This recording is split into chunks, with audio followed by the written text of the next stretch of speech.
Hello my friends and welcome, my name is Dennis and this is the latest update from Ukraine. Let's go. So guys, immediately we have the clarification about the Engels airfield. I was right about the particular spot where Ukrainian drones or maybe missiles hit the Russian ammunition warehouse. So we may go to those photos before and this is after. You may see that significant kaboom happened exactly in this spot. Well, the part of the facility is still intact, but here, this area, wow, there is nothing left. And as it is very close to the Russian village, yeah, because of the shock wave, many of the households were damaged. But again, no casualties were reported. All of the Russians were evacuated from their homes and they spent outside all of the day without any sort of the accommodation provided to them. So Russia is now investigating something and they don't care about their own people staying there all the day long. What can we say? Well, it's Russia. And for now, Russian Air Force is their operation from the Engels airfield. I think that it will continue like that for several more days. But there is the question of what kind of the ammunition Russia lost, what kind of the missiles. Because Engels is the main Russian base for strategic aviation. So those could be missiles which may carry some of the nuclear warheads. Yeah, obviously nuclear warheads are being stored separately. But after all, I think that yesterday's strike did a huge harm to the Russian aviation in Engels at least. Some of the pro-Ukrainian channels like Arthur, I also subscribe for him, well, they refer to some of the pro-Ukrainian channels on Twitter and they refer to Osint Analytics, who claim that it is estimated that at least one Tupolev 160 and one Tupolev 95 were damaged. Well, honestly, hard to prove that information. I wasn't able to find a real evidence of that. But definitely the strike for Ukraine was successful, at least ammunition depot was hit by Ukrainian drone or missile. I don't know what was used there. By the way, I like Arthur, he's doing a great job. Well, some of the analytics even mentioned that Russia has pilot losses because of the Ukrainian strike on Engels, but I cannot confirm that either. They shared this photo with two names, Ilya Bykin and Yevgeny Sidorov, who allegedly were capoted by kaboom, and that their airplane was significantly damaged, but I don't have like visual confirmation really. But I will obviously update you about this case. Also, my friends, usually here I put my Patreon. I tell you that if you want to support my motivation, you may check out my Patreon page in the video description below. Well, that is only for supporting my motivation because I have sometimes issues with monetization of the videos that I film. And since this channel is the full-time job of mine, your support really helps. Well, also occasionally I have some of the integrations, but this doesn't matter as much as your support. And you may say, Dennis, you should collect the funds for Ukrainian military. Well, so far I cannot say lots of the stuff, and so far I'm not collecting the funds for Ukrainian military, but I know who does it. It's a friend of the channel, Jake Bro, and he launches again his campaign to collect the funds to support Ukraine with trucks. From what I understood, there is an organization in Estonia with whom Jake Bro works, but Jake Bro there is just as a face. The funds go directly to the foundation of those guys who purchase actually and upgrade the trucks for Ukrainian military. So guys, even though I personally do not collect funds for military, but there are some other YouTubers like Jake Bro. I'll put the link for his channel in the video description just below. So Jake Bro does a fantastic job supporting Ukraine. So the goal of this fundraise is to collect $1 million, but it's possible, my friends. It's not the first time Jake Bro does those fundraisers. He already collected more than $3 million for Ukrainian support. I already shared this one on my Telegram and on my community page on YouTube. So guys, you may participate if you want, if you can. But again, guys, as for me personally, I don't have any sort of the fundraisers. Sorry for that. I'm thinking about it, but for now, no. Well, anyways, there are robust alternatives like Jake Bro does, for example. Right, and now to the other news. You might remember that 3 days ago Ukraine hit the Russian oil terminal, or it is better to call it an oil pump station, and Russians are still in lack of the tools to eliminate the fire. Moreover, fire started to spread around, eating more of the facilities, and actually there are casualties reported among the firefighters. So it's the total disaster answer for the Russian oil export using this particular tube or pipeline. As you may see, the drone sanctions work absolutely perfectly. In every kind of those strikes, it weakens the Russian economy little by little, but Ukraine does it and does it effectively. But again, Ukraine does it only on response on the Russian strikes which happen every night on Ukrainian facilities. Like today, even Russia hit a residential area in Zaporizhia city, mostly using their Shahid drones with a Baro warhead. Well, it is thermal Baro actually, which is a very, very powerful warhead. And by the way, about the kaboom of the gas hub center in Sudzha, well, this area was actually under Ukrainian control by the time of the kaboom which happened the last night. Well, Russia accused the Ukrainian side for blowing the facility up, but Ukraine stated that Russia fired towards the facility using their artillery systems. Where is truth? Well, no one will ever find out. But the fact is the fact, this gas hub center is no more. Now guys, about the front lines and the Belgorod operation of the Ukrainian armed forces. Well, here we have some of the confirmation. I already clicked that link. So here we have the evidence that Ukraine is using some of the tools to hit the Russian military facilities there, while Russians used the local homes to hide their infantry. It was geolocated and confirmed. Well, there's the information coming from one of the Ukrainian military commanders that Russia, after all, sent a part of their forces from the Kursk region to Belgorod to compensate this Ukrainian counterattack, or attack you may call it. Well, those Russian forces, they are drone units mostly, and they use the fiber optic drones. Well, Ukraine also has fiber optic drones, quite a lot, but still Russia has more of those. And you know guys, definitely I think that this Belgorod operation helped to slow down the Russian offensive in Kursk, and Ukraine still keeps control over those, I would say, vast territories. So Russia was apt to proclaim the victory over Ukrainians, but no, it's too early. Well, Russians here, they operate in the Sumy region. You can see how far the drones may go, and they hit Ukrainian vehicles on the way for resupplements of the Ukrainian units in Kursk region. That's very bad. For this reason, I think that Kursk operation comes to its logical end very soon. And about the General Commander Syrskyi, who was the head of this operation, well, his career destiny is for now uncertain. Well, I don't have my personal opinion on him any longer because I heard some of the good and bad stories. Well, we'll see how it goes. I think that after all, Syrskyi is responsible for the Kursk operation, so he should bear responsibility for its outcome. About the rest of the parts of the Ukrainian front lines, well guys, I don't have the good news for today. Russia took more ground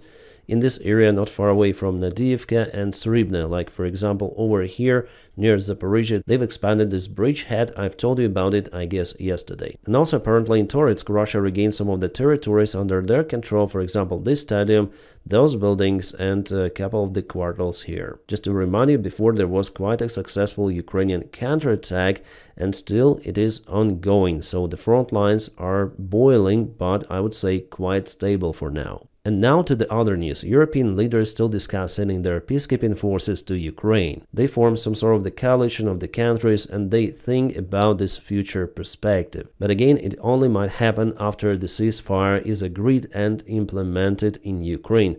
So why would Putin agree on that ceasefire in that case if Russia is against deploying those keepers to Ukraine? Putin would just continue the war, and he wants to continue the war. Also, it seems like our European friends are really far away from reaching even potential goal or common sense in sending their military to Ukraine, because President Macron already exploring the United Nations alternative to Starmer's Ukraine plan. United Nations. Useless nations organization. Well, Zelensky already stated that the United Nations will not be involved in a peacekeeping mission in Ukraine because I would say they are useless. And Europe is still out of the solution to confiscate Russian assets to support Ukrainian military on a massive scale. At first they say yes, there will be $40 billion for Ukraine, and after it they fail voting for that initiative, speaking about $5 billion the next time, but still there is not enough support. So Europe is very slow and very bureaucratic in every of its decision. So it takes lots of the time, and it seems like Europe is still sleeping because there is no common initiative coming from European Union at least, which is kind of frustrating for us because after all the military support for Ukraine from the United States is not forever. Do you really think that Donald Trump would vote for the new military support of Ukraine after Joe Biden packages are over? I don't think so. Alright, with Europe it is understandable, but still they try to support Ukraine. But what's about the United States of America? Well, we have some of the statements from Trump's fixer Witkoff. He gave them in a short interview, but he speaks very slowly, so I'll just quote him. He stated that the ceasefire at the Black Sea will be implemented the next week. We'll see. And this is important. The Ukrainian government agreed to conduct elections in Ukraine. Well, the Ukrainian government never opposed the elections in Ukraine, and those should be conducted after the martial law is over. So after the war is over, there will be elections in Ukraine. And then he goes, calling negotiations between Trump and Putin a failure is absurd. Yeah, I call it a failure, and many media sources called it a failure. Well, maybe everyone calls it a failure except of Witkoff, Trump and MAGA team. And then he stated that the Ukrainian military in fact are surrounded in Kursk Oblast of Russia, which is a total fake. So they spread fake information. Witkoff, Trump's friend, Trump himself, they're all fake makers. That's why I do not expect any kind of the prompt decision or anything good actually from the Trump's team. And then they say Russia is not planning to attack European countries. Well, here is the screenshot of the Russian RIA Novosti and their news before. So January 21st, 2022, Russia is not going to attack Ukraine, Lavrov said. And yes, now Putin and Russian elite, they say that they will not attack NATO countries. Indeed, we should trust Russia. Russia, which recognized the Ukrainian sovereign borders before in multiple of the agreements, also it signed the Budapest Memorandum, and now they are occupying Ukraine. In fact, Russia shouldn't be trusted. If they sign any sort of the document, that document is literally nothing. But let's go back to Witkoff, who may say everything he wants because he's not an official person of the United States government. Alright, Trump and Putin may meet in the coming months. Well, they may meet, they may kiss, they may do whatever they want. For us, it's not a decisive factor. We already understand the policy of the United States under Donald Trump and his freaking team, or team of freaks. The key question for resolving the war is the recognition of the territories. Yes, Ukraine will never ever recognize the occupied territories. It is obviously a known fact, no matter who is the president of Ukraine. So yes, again, United States is proceeding with its policy to make business with Russia as usual. Well, they still supply Ukraine with weaponry that was agreed before, but I guess it is only happening because of the huge pressure and huge scandal created worldwide. Then the United States of America canceled the military support, so they had to resume it. But for how long, no one knows. Fairly soon. After Putin rejected your ceasefire law.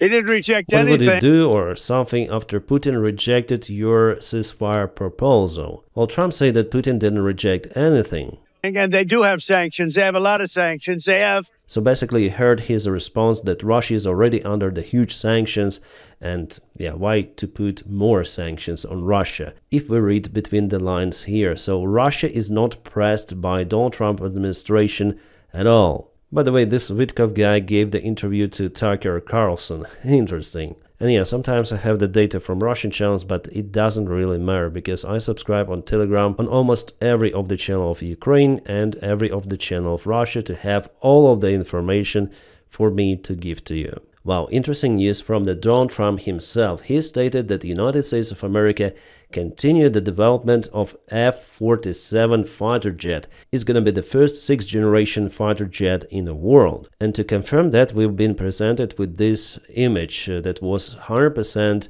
artificially generated. Actually, no one knows how F-47 looks like. By the way, it's made by Boeing Corporation. So I'm kind of confused now because before the second president of the United States of America, Elon Musk, already called idiots those who back F-35 stealth fighter program. But now Donald Trump says about F-47 as something outstanding, something that has never been generated or designed before, a mighty fighter jet which exists as CGI. Well, Elon Musk says that those piloted jets should be replaced by the swarms of drones, so they're useless. This concept is useless according to Elon Musk, and this is the same stuff, just different numbers, because the idea is the same, a piloted fighter jet. Well, before even Donald Trump stated that the cost of the F-35 program is out of control, but now he actually says that they're gonna invest billions of dollars into F-47 program.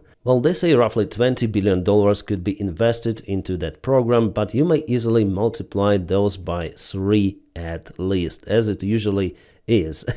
So yeah, after all, Elon Musk concept with the drones doesn't work, does it? Yeah, it's always kind of funny to have this historical perspective, especially with Elon Musk and Donald Trump. No matter what the question or the topic is, you may find their totally different opinion months ago or sometimes even days ago. And yeah, we still have those kind of photos. I wouldn't call them even photos, but they're spread elsewhere in internet.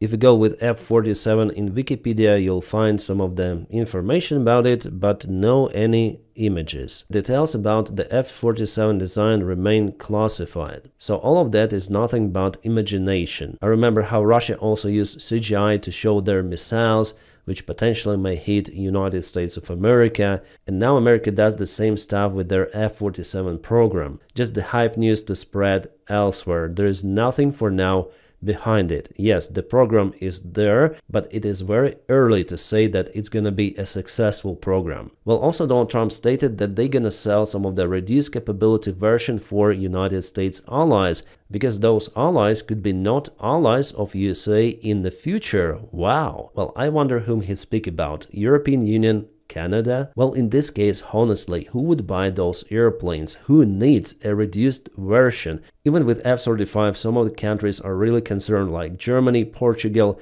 and Canada, and they will review their contracts with American manufacturer, because America may switch the airplanes off at any moment, or may cancel spare parts delivery and maintenance for those. So for me, guys, Donald Trump, he's almost the same as Putin. The only difference is that Putin really used his military force against the neighboring country, but Donald Trump in the nearby future potentially also may do the same steps. Well, maybe not against Canada, but against Greenland, or Denmark, it is better to say. Today, Donald Trump stated that I say Canada should be our state, I really mean it. So it's not a joke, and he repeats that stuff again and again with total disrespect to its neighbor. Exactly the same stuff as Putin says. And that's why Donald Trump will never recognize Russia as an aggressor country. His mindset is the same as Putin's. Imperialistic and narcissistic. You also may name different words in a comment section below. And that's why many people, especially here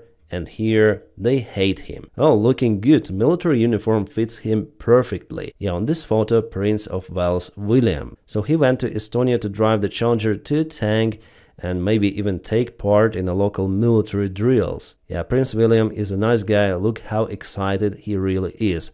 This tank is awesome. Yeah, it's actually my favorite tank, Challenger 2. Well, at least it looks awesome. The design is fantastic. So is it a sign that William is out there in Estonia on a tank?